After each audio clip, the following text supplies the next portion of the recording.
Hi friends, welcome to Malaology. I'm Teresa, here to talk about selenite today. I really wanted to cover selenite first before I talked about other crystals because you see so much selenite in my shop. Every mala that I sell comes with a selenite stick in a pouch for a reason. So I want you to know how to use your selenite stick, what it's good for, and give you a couple little tricks as well. So selenite is named after Selene, the Greek word for the moon and the Greek goddess of the moon, because selenite is like a moonbeam in itself. So you can find selenite with really large formations like this pretty easily. It's readily available in really large sticks like this because it grows on salt flats in large sheets. So they just have to break little pieces of it, and it just naturally breaks into sticks like this because of all the little ridges. They're already preformed, long ridges all the way across. It creates a much greater area of surface to refract light and to reflect light back. So selenite is a crystal of light, and as a crystal of light it resonates with the crown chakra. So the crown chakra is surrounded by these strands of light that grow up from the top of your energy field, top of your etheric body, and it's kind of like having a lotus at the top of your head, and it kind of moves with information and it sways as it receives information. Okay? And over time, it doesn't take long either, those petals will start to wilt, and eventually they'll all be laying down, and you can easily just bring up the energy of your crown chakra by brushing those strands up. Now you will have to brush your strands up every day. It helps to brush them up every day, but they'll stay up longer if you use a selenite stick. You can use a small one or a large one, it doesn't matter, and just kind of use the light of the stick to brush the light of those strands up. And that helps to keep your crown chakra open. And why would you want to keep your crown chakra open? Well, think about what selenite is. It's moonbeam. It helps to shine light in darkness. It gives you intuition. It gives you a connection. It's the portal through which you reach the rest of creation, the rest of the universe, the cosmos, and all dimensions, right? So it's the opening. And so, and also the connection to higher self, source, and all that is. Whereas your root is your connection to earth and the manifest reality that you exist in currently. They're both great portals and very important. We're talking about your crown right now, though. So, all right, so think of selenite as literally a stick of light, because that's what it is. So the same way that you can brush your crown chakra up, you can brush your whole aura, starting from your foot all the way up and then back down again to your feet, all the way up and back down again to your feet. And that will help to break any attachments that your auric field is hanging on to, that you've picked up along the way in daily awareness. And I'm talking about anything that is not authentically you will attach itself to you if you don't go back to check in just to make sure, oh, is this me, is this mine, or break those attachments with light. So if you're in a relationship, inevitably you're going to be compromising. If you have a boss, you're going to at some point have to put their preferences over yours. You need to, in society, match your action with other people's values and attention, and it gets muddled over time. And so you always want to be able to come back to authentic you, to true you, to center, and selenite will help with that. So while you can brush your crown up and you can clear your aura out, there are other little tricks that you can do. There's so much you can do with selenite. It's so practical. Now, it's a really soft stone. I don't know if you can see the roughness here, But if you were to hit this with a hammer or with a stone, it would break up into chunks, and dust would come off it as well. And when I receive my selenite in the mail, what I do, I get it in a large box with many, many sticks of it, and because the sticks kind of rub together, the bottom of the box will collect dust. You can take the stick. This actually came off of this one stick. I just tapped the stick onto this construction paper on the table, and this dust collected. It's really valuable. I don't throw my dust away. I keep it, and I use it with things like this. So I have a lot of tarot cards and oracle decks, a lot of them, and a lot of crystals. And the ones that I keep in pouches, I can double pouch them. So the outside pouch, I put the selenite dust, and then I put an inner pouch inside of it. I don't put the selenite dust in there. I put the tarot deck in there, or the crystals in there, or my malas in there if I'm keeping them in my purse or taking them somewhere.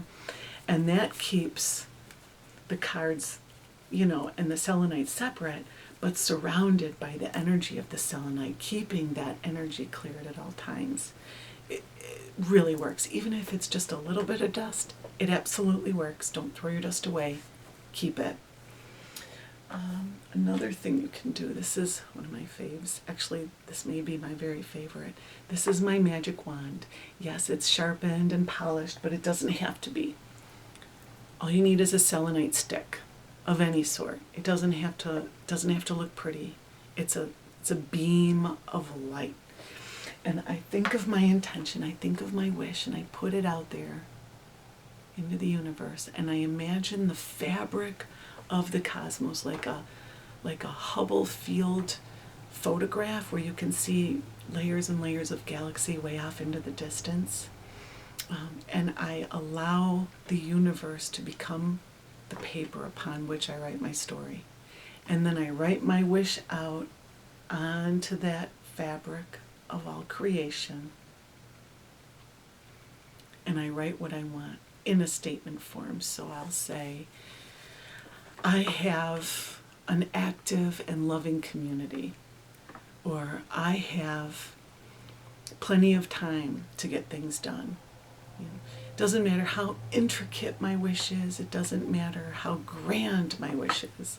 I write it out in a statement form, and then I put thank you. I always thank you at the end. It's just something that I feel I need to do. And usually a heart. And then I'll blow it into the universe and just send it off into the cosmos and let the universe do the rest, because the universe works for you. The universe works for me. It's here as part of creation, as are we. And it allows our wishes to take form. It helps our wishes to take form once we match intention with feeling. Talk more about magic another time. But right now, just know you can write out your wishes, match your feeling and your intention, blow it out onto the cosmos, and let the universe make it happen for you. Another thing I like to do is buy selenite beads and create a mala or a necklace. Let the selenite be around my neck. This one is not all selenite. There are other crystals as well, but they work together nicely. And the same way the selenite dust surrounds my tarot deck or my crystals here, keeps them clear of other people's energy, this keeps my headspace clear of other people's energy and influence, and helps me to maintain integrity and true self. So it's a wonderful way to keep this a sacred space of self and kind of keep outside influences out for a time. There's a time and a space for everything. This is that time. Also, I have on my selenite bracelet. I always wear my selenite bracelet with an obsidian bracelet on the other wrist. And I do that because I have learned that just like the tarot card, this is the traditional Waite-Smith tarot, the priestess card has the pillar of mercy and the pillar of severity, and she sits in the middle. She's ironically ruled by the moon, right? So anyways, she sits between the two pillars and in a portal.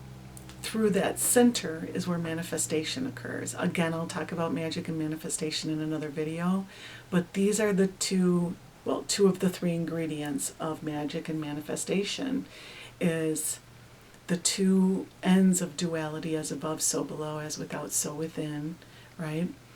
And you would sit in the center. So let these be on each side. You be in the center. And from the heart comes manifestation. Also, it keeps energy cleared. So if you're doing Reiki, massage, any kind of healing, even counseling, anything where you're receiving something or giving something, your intuition will tell you what hand to have the selenite on. Sometimes it tells me to put it on the left, sometimes on the right. Generally, your left hand will be your receiving hand. So if what you want to receive, if you want to keep that clear and make sure that what's coming in is clear, you'll probably want to have the selenite on the left wrist. If you want what's going out to stay clear, you'll generally want to have it on the right wrist. But it really doesn't matter which one, because the obsidian acts as a beautiful counterbalance to it, and it just helps to empower your practice, whatever that is. It really does help to bring light and empowerment to your practice. So again, selenite is about authenticity. It's about seeing in the dark, the moon. A lot of people think that amethyst is a great crystal to have on the nightstand or in the bedroom. I think selenite is the best crystal to have in the bedroom. I think that selenite will help you to remember your dreams better, understand your dreams better, get better sleep, and connect with your guides and your spirits and your higher self easier while you're sleeping. It brings in the counsel of light, it brings in the energy of light, and I just feel like I know that selenite will not hold a negative vibration or any negative energy whatsoever. So there's no place that you shouldn't have it. Like, you can have selenite everywhere. When I started working with selenite, amazing things happened. Truly amazing things happened. It's for another video. Again, don't want to get too wordy with it. Really, I just want to say that the energy of selenite is for your authentic self. It's for your true light. And please do work with it. Let me know in your comments below how it goes for you, if you have any other practices that you use your selenite for, or if you have any other questions. Thanks so much. Mala blessings, love and light.